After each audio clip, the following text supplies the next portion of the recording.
మామ నమస్తే. ఇయ్యాలనైతే పొద్దుగాల మళ్ళీ జేసీబీ తీసుకొచ్చి అయితే బొంద కొద్దిగా పెద్దగా వేయించుతున్నాను. ఎందుకంటే మోటార్ ఒక 5 నిమిషాలు కూడా నడతలేదు, అన్ని తక్కువైనాయి నీళ్ళు ఇడిచినా అన్నారు కానీ మా రాకనైతే అందలే. ఇక నెక్స్ట్ సరికి అయితే అందుతాయి చూడాలి.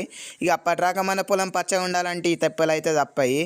ఇక ఏం చేసినా కానీ నీళ్ళు అయితే వేరేతట్లేవు. అందుకే మళ్ళీ జేసీబీ తెప్పించి పొక్కనైతే పెద్దగా కొట్టిస్తాను. ఇక జేసీబీ అవ్వగానే అయితే ఉష్కల మనకి చేపలు దొరికినాయి. వీటి ఇంటికి తీసుకొచ్చి కొద్దిసేపు డిస్కషన్ చేసిన ఏం చేయాలని. కూర వండుకుందామంటే ఇలా శనివారం మా అమ్మ కాలు కొడతా అన్నది, అందుకే బాయిల్ వేసిన.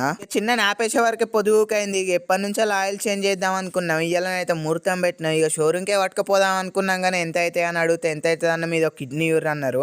ఇక భయపడి సామాన్లు అన్నీ తెచ్చుకొని ఇంటికన్నా వేస్తున్నాం. అయితే ఫస్ట్ టైం ఏం కాదు, ఇంతకుముందు అన్నయ్యనైతే 2-3 సార్లు వేసిండు. ఇక షోరూమ్ పోయే కన్నా ఇక్కడనే వేసుకుంటూ 1000 రూపాయలు అయితే కలిసేస్తున్నాయి. ఈ ఇంజన్ ఆయిలే కాదు, ఆయిల్ ఫిల్టర్, డీజిల్ ఫిల్టర్లు అన్నీ కొత్త వేసుకోవాలి, లేకుంటే యావరేజ్ అయితే బాగా దెబ్బతింటుంది. మీరు కూడా వీలైనంత వరకు షోరూమ్ పార్ట్సే వాడండి.